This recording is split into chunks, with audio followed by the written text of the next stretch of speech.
বসিরহাট পৌরসভার ৩ নম্বর ওয়ার্ডে একটি বুথে ৩২ জন ভুতুড়ে ভোটার, কোন পরিবারের ৪ জন, আবার কোন পরিবারে ৩ জন মৃত, কিন্তু ভোটার তালিকায় জলজল করছে তাদের নাম, যা নিয়ে উঠেছে প্রশ্ন। এই খবরটি নিবেদন করছে স্বামী বিবেকানন্দ ইউনিভার্সিটি, আপনার সন্তানের স্বপ্নের ভবিষ্যৎ গড়ে তোলার একমাত্র সঠিক ঠিকানা। বসিরহাট পৌরসভার ৩ নম্বর ওয়ার্ডে আবারও ভুতুড়ে ভোটার ঘটনা। মাত্র একটা বুথে ৩২ জন ভুতুড়ে ভোটার, তারা সকলেই আবার মৃত। কোনো পরিবারে ৪ জন, তো আবার কোনো পরিবারে ৩ জনই মৃত, কিন্তু তাদের নাম জলজল করছে ভোটার তালিকায়। যে বুথের মোট ভোটার সংখ্যা মাত্র 1084 জন, 2 বছর, 6 বছর, 1 বছর আগে মারা গিয়েছেন এমন ব্যক্তির নামও ভোটার তালিকায় জলজল করছে, যা নিয়ে রীতিমতো উঠছে বহু প্রশ্ন। যদিও বিষয়টি স্বীকার করে নিয়ে ইলেকশন কমিশনকে জানাবেন বলে জানিয়েছেন ভাইস চেয়ারম্যান। বসিরহাট পৌরসভার ৩ নম্বর ওয়ার্ডেরই 251 নম্বর বুথেরই ঘটনা। তপন অধিকারী, স্বপন অধিকারী, চন্দন কুমার কুন্ডু, গায়ত্রী কুন্ডুর মতো 32 জন মানুষের নাম ভোটার তালিকায়। এদের মধ্যে কেউ 2 বছর, তো কেউ 6 বছর, আবার কেউ 1 বছর আগে মারা গিয়েছেন। সকলেরই পরিবার ডেথ সার্টিফিকেট তুলেছেন, কিন্তু তারপরেও জলজল করছে ভোটার তালিকায় তাদের নাম। তবে তাদের পরিবার কেউই বলতে পারছেন না যে কি করে ভোটার তালিকায় তাদের পরিবারের মৃত মানুষের নাম রয়ে গিয়েছে। তার কারণ তারা কোনোদিনই খোঁজই নেয়নি যে ভোটার তালিকা থেকে তাদের পরিবারের মৃত মানুষদের নাম আদৌ বাদ গিয়েছে কিনা। আর এটাই স্বাভাবিক, ডেথ সার্টিফিকেট নেওয়ার পর তার নাম ভোটার তালিকা থেকে সাধারণ পদ্ধতি অনুযায়ী বাদ চলে যাওয়ার নিয়ম। কিন্তু কিভাবে সেই নাম ভোটার তালিকায় রয়ে গেল তাই বুঝতে পারছে না পরিবারগুলো।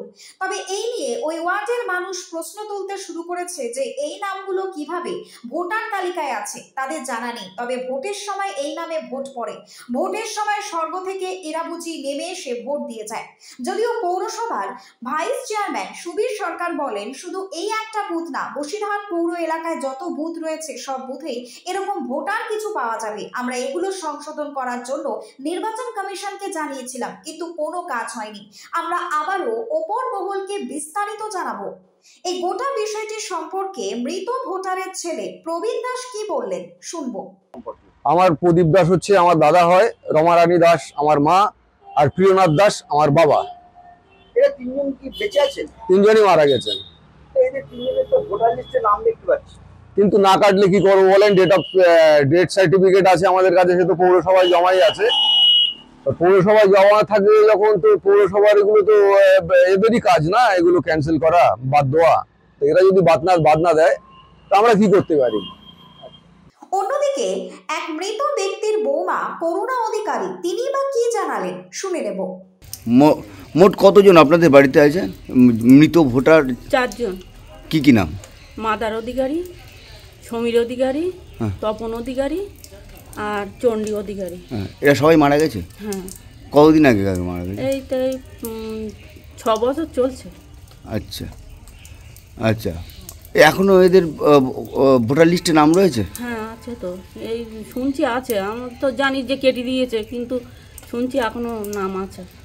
উপপৌর প্রধান বসিরহাটের সুবীর সরকার কি জানালেন শুনে নেব। দেখুন, এখন অনলাইন হয়েছে, এই অনলাইনের মধ্যে আমরা দেখতে পাচ্ছি যে অনলাইনের মাধ্যমে যখন আমরা রেশন কার্ড জমা করাচ্ছি, করিয়ে তাদের ডেথ সার্টিফিকেট নিচ্ছে, সেই ডেথ সার্টিফিকেটটাও অনলাইনে হচ্ছে। যে পোর্টালটা হচ্ছে অল ইন্ডিয়া জুড়ে এই পোর্টালটা আছে। স্বাভাবিক কারণেই নির্বাচন কমিশনার দপ্তর আমাদের যখন এখান থেকে পোর্টাল থেকে তাদেরকে বাদ দেওয়া হচ্ছে, ডেথ সার্টিফিকেট শো করা হচ্ছে, তাহলে নির্বাচন কমিশনার নিশ্চয়ই সেটা দেখতে পাচ্ছে যে পোর্টালে তাদের নাম এসছে এবং তারা মৃত। কিন্তু আমরা দেখতে পাচ্ছি যে সেই ভোটারগুলো এখানে ওইভাবে রয়ে গেছে। এটা আমার মনে হয় যে এটা নির্বাচন কমিশনের ব্যর্থতা। বসিরহাট থেকে সুকান্ত দাসের report, news Banga time. St. Augustine's Day School, Barakpur. Success for every child. Admission open 2026 to 2027. Contact number 900793 4555.